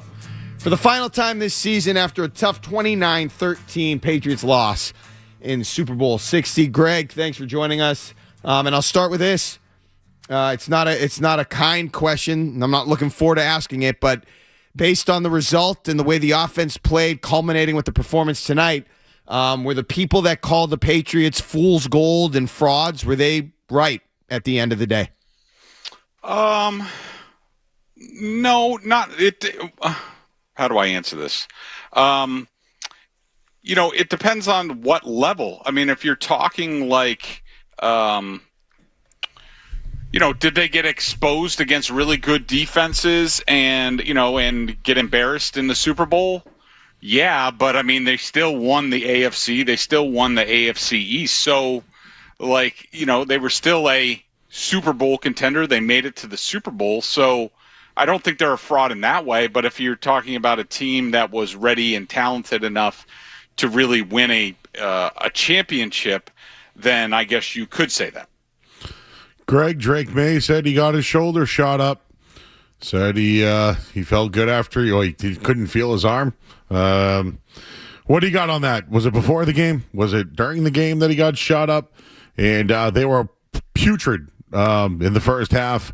What was the offensive game plan? Were they protecting May? They went away from Ramondre. There's a lot there in that first half there. I just can't get over him saying today that he got shot up in his shoulder and he was good to go but didn't have much feeling. All I could tell you is that, I heard that Drake said that, and I asked some people, well, now that it's over, how hurt was the quarterback? And again, he's fine. That it was just for pain management, just in case something came up during the game. I would assume it was before the game. You could even see he had a Band-Aid on the top of his right shoulder. But I'm going to assume it was before the game. Could they have done it again at halftime? I don't know all the ins and outs. But people keep telling me he's fine. Unless he sustained damage in this game that's revealed, I don't think we're going to have some big shoulder surgery after the season, but I could be wrong about that. I asked people, they said he's fine. They've said that all along. He's fine. Do you think that Josh McDaniels in the offense, he said he wasn't a check down Charlie. They were checking down early in the game. Do you think that they were protecting Drake May? What happened to the unbalance that they were doing with what happened? Why did they go away from all that? What do you mean? Jumbo tight end? Yeah, all that. They went away from all of it. Yeah, I mean, I was surprised by it, but they didn't go to. I thought at halftime that would be one of the adjustments. It wasn't. There's obviously a reason why they didn't want to do that. They didn't think it would be advantageous. I think. I think the way that they started the game, I mean, look, this is it's a different type of game. We've seen, Brady play bad at the start of, Super Bowl games. I think he had a safety in one of them. I think they just wanted to, I think the game plan was, and we sort of talked about this going in, I think the game plan was for Drake May to take care of the ball, play efficient, make some special plays, 4 or 5 with his leg, with his arm. And they were going to heat up Sam Darnold, which they did. They blitzed the ever-living crap out of him, and they figured that he would turn the ball over. Instead, it was Drake May who turned the ball over. So Drake May, we thought Drake May needed to play, if not at an MVP level, he needed to play mistake-free and make some special plays. And just none of that happened. And it was a complete ass-kicking in all 3 phases. And I think, from talking to people privately around the team, while they're, in their travels, to them, this was a continuation of the whole postseason, that they that these better defenses, basically all of them said, we're gonna make you beat us man to man. We don't think that you can do it in terms of mano a mano, whether it's pass blocking or receivers, and we don't think that you can do it because we're really good. And the Patriots couldn't really do it. I mean, this was just a continuation of the other 3 playoff games. So to me, it was just they hit their ceiling on what they could do talent-wise. Do you think that some of this, just to kind of piggyback off what you just said, Greg, had to do with the fact that he had been under duress and had the struggles throughout the course of the playoffs, and he kind of, I don't know, lost a little confidence, got into a slump, however you want to classify it. Is that what you said? Because he didn't look the same to me tonight. He didn't look confident. He didn't look like he was playing with conviction, and I'm just wondering if you saw similar things. Yeah, I mean, I saw a quarterback that got sped up pretty quickly. And if you can't find a way out of it, I mean, there's no easy way out of it. Sometimes you just can't get out of it. I mean, look, let's give credit to the Seahawks here. I mean, have you seen some of the next-gen stats on this game? I mean, 55% pressure rate. I think it was 53% of the time on designed runs. Patriots running backs and or May were met at or behind the line of scrimmage. They just got their ass whooped, and like no quarterback, especially with the talent and the plan that Mike McDonald had. Like those Witherspoon blitzed 6 times in the game. 4 of them he got pressure on, and he was unblocked on all 4 of those. I mean, the Patriots were just overwhelmed. Drake May was overwhelmed, and I can't speak to the other games, but just in this game, he couldn't get settled down. The offensive line couldn't execute. May couldn't pull some plays. There were some plays that he missed. He couldn't convert those, and way too many negative plays, as Mike Vrabel said after the game. And just quickly, how did you assess that play early in the game? A completion to Cooper Kupp. It looked like he was still juggling the ball. That was a play that got the Seahawks into field goal range, and Mike Vrabel decided not to challenge that play. I did not have a good view of that play. I have had ridiculous internet issues this entire game, including right now. So I certainly didn't have a good replay on that, so I'll take your word for it. You mentioned the next-gen stats. Will Campbell had a bad night, didn't talk to the media. Can you confirm that? I don't know about that. I was in the post-game interview bin, and by the time I got to the locker room, almost everybody was gone. There were like 4 players still left. Will Campbell was not one of them. Yeah, he had a brutal game. I mean, what was it, 14 or 15 pressures? It's like the most in the next-gen stats, era. It's just, I mean, him, just about everybody, I would say, except Michael Wenu got exposed in this game. And, yeah, just a rough one. So in terms of I'm still trying to figure out, Greg, what type of game they wanted to play. I know you said they wanted to, protect the ball and not make the mistakes and keep May protected and all that. But were they happy to be in the teens? Were they trying to not, they planned to basically not try to get into the 30s? They just keep it conservative and do it that way? Was that the plan? Well, I think it was more these games normally, and I think I've heard Josh McDaniels talk about this, and even Vrabel. These games sort of reveal themselves. So, oftentimes in these Super Bowls, like after halftime, things get a little bit looser. I mean, look at the Rams Patriots Super Bowl. That was a rock fight. I think that the Patriots thought they needed to play a rock fight. They needed their quarterback to play at an MVP level, make some special plays, find some explosive plays. They couldn't find any at all, and I think they were highly confident that they were going to heat up Sam Darnold, and he was going to turn the ball over to them, and they were going to make a big play or more that way to get things started and sort of get the ball rolling, and just nothing happened that way. Kenneth Walker had a great night. He kept bouncing outside. Patriots defense overall was very good tonight. They only gave up 1 touchdown if you really look at it. But your thoughts on Kenneth Walker and just getting to the outside tonight and being the difference? Yeah, I think that dude's special. And also, I thought they had success running inside at times as well. I mean, when I was looking from the press box, it surprised me. I saw the Seahawks line getting movement in the middle and pushing the Patriots back. And then, Walker has tremendous vision. He's so strong in his legs, his cutback ability, his ability to bounce the ball outside, to break tackles. He's just a special guy. And, the edges weren't very good tonight, for the Patriots. I mean, Craig Woodson kept having to come down from safety to make tackles, and that's never a good sign. What was your read, Greg, on Stephon Diggs? And I know he sort of tailed off in the playoffs. He didn't have a big stretch of games here in the postseason, and he wasn't that effective tonight. And I thought that was a guy that really, made some hay and produced against zone defenses. Why was he not as effective tonight? Because I think the Seahawks went after him and were very physical with him, and you saw the shove out of bounds that was not flagged. That should have been flagged.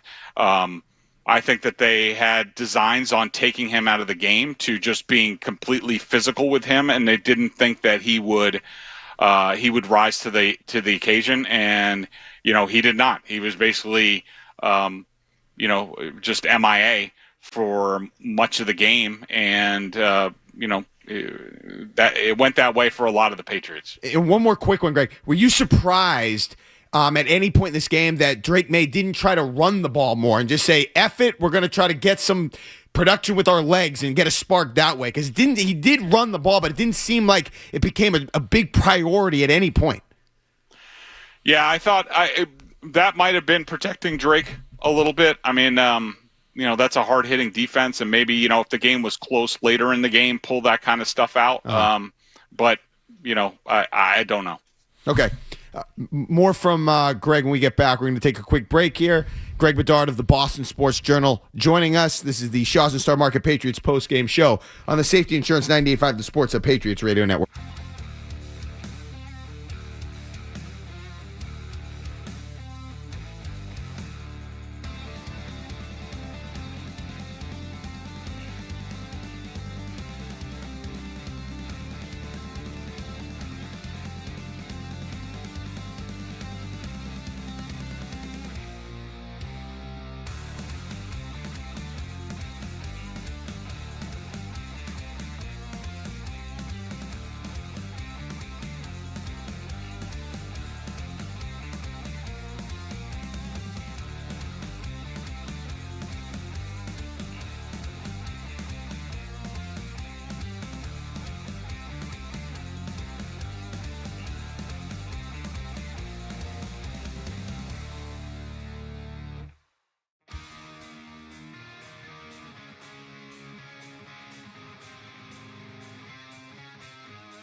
I don't know. I mean, my feeling on that is they were just trying to put one foot in front of the other and try to get a score that, when they were down 9-0 or what have you, or 12-0. And, when you can't string any plays together and your blocking is giving up 55% pressure, do you really want to be running some sort of slow trick play at that point in time? I say no, but maybe I'm wrong.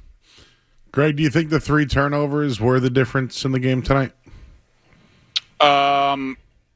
Yes, and also the fact that they couldn't turn Sam Darnold over. I think that was their path to victory included the Patriots taking care of the ball, finding some explosive plays. I mean, even there was a punt in the second half where they played for the return. And to me, like they were double teaming the gunners on both sides, which you do not see very often. They did not barely rush the punter. And to me, that screamed, we can't find any plays. Maybe Marcus Jones can make us a play that's going to give us a lift and sort of change the momentum of the game. And, of course, they get the Del Pettis. I think that was the Del Pettis block in the back. So now they're backed up even further. So I'm not sure if that answered your question or not, because I forget exactly. Yeah, they gave up 17 points on turnovers tonight. Yeah, I mean that, and not turning Sam Darnold over. I mean that, I think that was the formula for the Patriots. It's the formula for beating the Seahawks, and even if he does that, it's not always a guarantee. I just think back to the NFC Championship game. Matthew Stafford had to play otherworldly for them to be in that game, and they were going to need the same from their quarterback and in Drake May, and it just didn't happen. And didn't Darnold have 4 turnovers in a game earlier in the year, and they lost by 2 or something? 0 touchdowns, 4 turnovers. They barely, Greg, just to double down, what'd you think of the corners? Gonzalez was really good, but Witherspoon never really plays inside the box or rushes. Tonight, I think he had 2 sacks from the outside. He was awesome. Yeah, I mean, it's amazing, just looking at some of the, like post-game stuff and pressures. I mean, they sent him, and they don't do it all that often, but they sent him on 6 blitzes, and on 4 of them, he got pressure, and he was unblocked on all 4 of them. So that was a surprise, and I think I heard Collinsworth say, they got him on the same pressure. Again, I thought, Gonzalez, his first pass breakup was sensational. Mm-hmm. I did think the other couple ones, to me, they were not good throws from Sam Darnold. And in fact, I don't think Sam Darnold played well in this game, and the Seahawks still beat the crap out of the Patriots. What was his completion percentage? It was for a while it was less than May. I think he had a passer rating for much of this game. 74 rating he finished. Yeah, and his completion percentage was 50%. Mm-hmm. He was 19 of 38. And, he threw behind guys a lot, yes, or underthrew guys. He was not good. I thought for a while early on in that game, the first quarter into the second quarter, I was like, oh, my God, the Patriots are going to get a pick 6 on one of these, because the Patriots were undercutting routes, and Darnold was leaving it behind receivers, and they just couldn't get one of those. They needed one of those to sort of, give them a short field, get in, change the momentum of the game, and it just didn't happen. I mean, if you had shown me Darnold's numbers and Smith Najigba's numbers before the game, I would have taken that, and I would have thought the Patriots would have had a good chance to win. Didn't turn out that way. Obviously, I want to ask a big picture question, Greg. Now that the season has concluded and we've seen everything, a lot of games here, how do you assess the Patriots 2025 draft class? Because they had a lot of guys contribute, a lot of guys get on the field. But how overall do you think they stack up going forward, and how do you assess how they played overall this season? Well, I still really like the draft class. I don't care, what happened in this game. I think that it was a good and needed building block. They just needed a good baseline of NFL players to come in here and fill a draft class, because it's been years since they had that. And look, we'll see what the future is for Will Campbell. I'm sure the plan going forward will be for him to be the starting left tackle next year, unless for some reason they find another option. Those are hard to come by. I think Wilson, we'll see. I think he's more of a center. Does that mean the end of Bradbury, who I think has another season? Probably not. I think a lot of these guys, especially on offense, whether it's Kyle Williams or Travion Henderson, a lot was, a decent amount was asked of them in terms of playing time, and maybe they just weren't quite ready. But I think I have a lot of faith in all of these draft picks because they're smart, they're hard workers, they're good people. And so what? Maybe it didn't hit in year one for a lot of these guys. That doesn't mean they can't be a lot better next season. Greg, I do think the better team won tonight, but no question. Yeah, but do you think Vrabel had a great night? I didn't love going. I thought he should have went for 2 after the first touchdown. I know when you got to get any points, right? They couldn't score anything. I just thought that was a spot to go for 2. Then when they went for 2, they should have gotten for 1. And then I thought they were a little late. Dearness Johnson was on the kick returns. Like, I felt like that could have been a spot for Henderson or someone else. I just thought he might have been a little too late on a couple of things. Look, and he even said this in the post game. I mean, when you lose this badly in this big a game, I mean, everybody shares the blame. And that includes the head coach. I mean, I'll have to dive into it a little bit more. I mean, look, the 2-point conversion, not going for it, my thinking was something finally just good happened to them. Mm-hmm. Like, let's not go out and now not get the 2-point conversion. Like, at least something good happened. Let's just hope that we put one foot in front of the other and keep chipping away. But then, of course, they get the stop on defense. They score the touchdown. They get the stop on defense. And then Drake May throws 2 punts down the middle of the field, the second of which was picked off. When he had time. There was still 8 and change left. Yes. I don't know. The thing was, the first one that he threw to Mac Hollins, like, I was working, so I didn't quite see the play. I saw the tail end of it, and I was like, wait, A, did he get hit when he threw the ball? Or B, is there a flag on the field that he thought the defense was offside? And none of that happened. And, like, I watched the replay. I was like, what the hell was he doing? He just threw a punt in the middle of the field with 3 Seahawks there. And then he does it again and gets picked off when they still had a chance to be in the ball game. So, a lot of puzzling stuff. I don't really have much issue with the head coach. It's just, I thought the Patriots just got their butts kicked in all 3 phases. I mean, even Seattle's special teams just killed the Patriots in this game. Both their kicker and their punter could have been MVP of this game, for crying out loud. No question. One more. I got to ask one more just because you were the last time with you, and I want to empty the barrel here. And obviously Will Campbell dealt with the injury, came back from the injury, and had some struggles, to say the least. Would the Patriots have been better off in the playoffs going with Vidarian Lowe at tackle? I don't think so, and I don't think, and I could be wrong on this. I didn't think Will was that hurt in the postseason. He talked all this week about how much better he felt, now than he did when he first came back, and I'm sure that's valid. But the way it was explained to me, I think I think Josh McDaniels had to call different games when Vidarian Lowe was out there. Mm-hmm.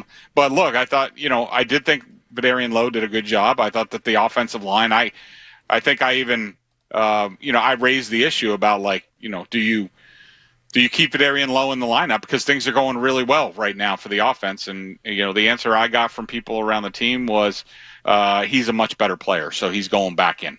All right. Well, there you have it. 29-13. The Patriots fall in Super Bowl 60. A heck of a ride. A lot of fun with Greg Bedard of the Boston Sports Journal this season. Greg, thanks for everything. Greg, thanks for everything. Great time. Great info. Same to you guys. Safe travels. I enjoyed it and appreciate you. All right. We'll get together after in the Muffin House. House. Muffin House. We'll have some. Right. Yeah. Well, Muffin House. Sounds good. All right. Safe travels, Greg. Thanks again.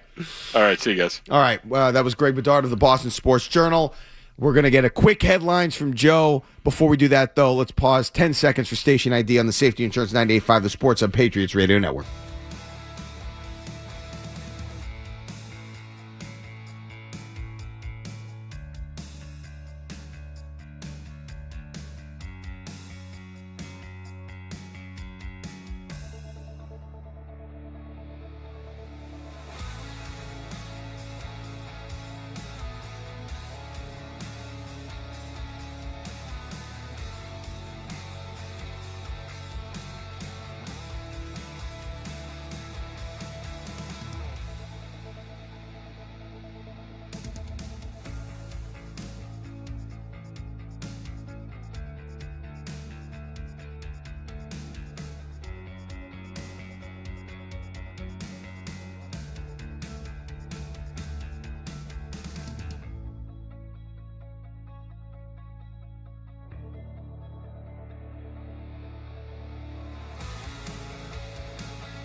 things could have got. That was a great run by the team, by the Patriots, and a great improbable season, really, to get to the Super. I don't care how you got there. That team coming off of what was the situation in reality last year to come back with this to a Super Bowl before Josh Allen, before Lamar Jackson. That's wild. Yeah, and go figure Sam Darnold's the one that wins a championship out of all those Seriously. teams. But I am concerned about Drake May's shoulder going forward. I need to know more about it, and I think it's going to be the talk of the summer. Yeah. But they're probably going to need to beef up that line and probably going to have to get another wide receiver. So we have all offseason to do that. I think that's a good point. I meant to bring that up earlier, and we have just a second here. They definitely, obviously the O-line goes without saying. I feel like that dude, and not that Najigba did a bunch tonight, but he's still that number one type of guy, the guy that the defensive coordinator on the other team can't sleep because he's thinking about all night. I still feel like if you want to get over the hump, you really need that guy because we just didn't see it from Diggs. Henry disappeared. As good as Stevenson was, he wasn't taking over any games. They need that ace, that alpha, that dog, that dude to take them over the hump. And I think that's something that you're going to. It was a good draft class this year. No all-star. You got to, even though it was a good draft class and guys good on the field, you'd like a Pro Bowler. You'd like an all-star to come from the draft. A real impact guy. Yep. Even whether it's draft or A.J. Brown or someone connected, Max Crosby, you name it, they're big names. The Patriots have become a destination. That's the biggest part of their season this year. And another quick thought, Sam Darnold winning the Super Bowl. Does that change the way NFL teams build? It's not tank for the quarterback. I mean, he came in. Obviously, Seattle does a great job drafting, similar to Philly. Like we saw Philly do a great job drafting, and then you plug in Hurts, you plug in Darnold, needs some help, but has the help, good coaching.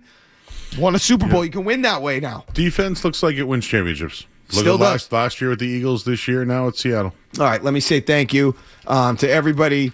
First, let's start off with our producer, Mark Capello, engineers Dennis Knudsen and Jim Louth, sideline techs Tyler Knudsen and Mike Perry, our video specialist, Jake Seymour, studio technician, Kevin Majori, executive producer, Jeremy Connolly. And a big thanks to you, Joey, having me on the post-game show, dealing with my ranting and my high-octane energy and everything that I bring. We needed the energy. I appreciate your having me on, and it's been a great year. I enjoyed doing every show with you, especially this show. It was a blast. Greg Bedard, thank you. So I just wanted to say that. Season 1 in the books, my man, was a great. Super Bowl. And they went to the Super Bowl. Insane. Okay. Pepsi, the official soft drink of the Patriots, is teamed with Shaw's and Star Market for sacking hunger. Today, the Patriots recorded one sack. It's another $1,000 donated by the Shaw's and Star Market Nourishing Neighbors Foundation to the Boys and Girls Clubs of Boston to help end hunger. Patriots season ends 29-13, a loss to the Seahawks in Super Bowl 60. A brilliant year overall for the Patriots, just didn't end the way they wanted it to. But the future of this team is bright, and there will be a lot to discuss about this team going forward, as always. For the final time this season, for Joe Murray, I'm Mark Dondero. It's the Shaw's and Star Market Patriots post-game show on the Safety Insurance 98.5 The Sports Patriots Radio Network. This